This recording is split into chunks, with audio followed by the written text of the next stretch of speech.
عندك وبعدين تدجه ما تعطيه فلوس، لا، عطه. احسن الى العامل اللي تاخذه تخليه يكد عندك وبعدين تدجه ما تعطيه فلوس، لا، عطه حقه كامل وزده. بينك وبينه 100، قولوا هذه 20 حقة الغداء، ترى ال20 تسوى ال100 عنده، ويدعي لك يقول الله يبارك فيك. لا، بعضهم يجيبه ب100 وبعدين يقول ما سويت الشغل زين، خذ 50، اما 50 باخذها. طيب يخليها لك لكن يدعي عليك، فينتقم الله منك. واحد جاب 3 عمال في شغلة في مزرعته واشتغلوا بما يعدل 100 ريال كل واحد، ولما جاء آخر النهار قال كم تبغى؟ قالوا نبغى 300 ريال. قال ايش 300؟ قالوا يوميتنا. قال ما اشتغلت ولا جيتوا قلنا ظهر وهم جاوا من الصباح وصل انصرفتوا ذا الحين عادنا عصر، يلا هذه من 50 50 50. قالوا لا ما يكون. قال تبغونها ولا شوف الطريق؟ خلوه مشوا وركب سيارته ومر من عندهم، ما قال حتى اوديكم.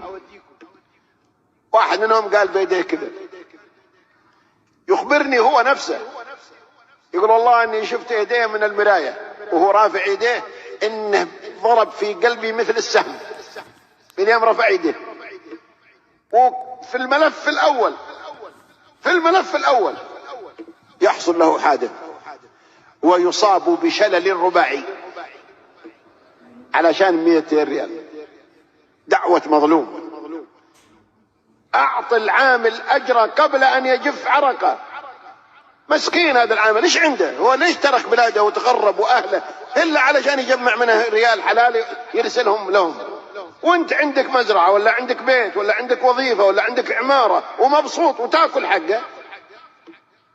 يدعو عليك لا تظلمن اذا ما كنت مقتدرا، فالظلم اخره ياتيك بالندم.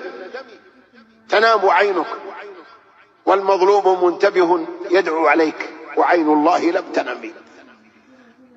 والرسول صلى الله عليه وسلم يقول لمعاذ اتق دعوة المظلوم فإنه ليس بينها وبين الله حجاب، يرفعها الله فوق الغمام وتفتح لها أبواب السماء.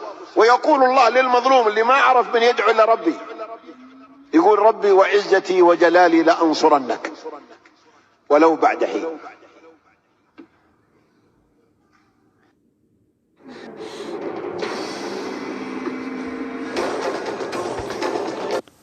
احسن الى العامل اللي تاخذه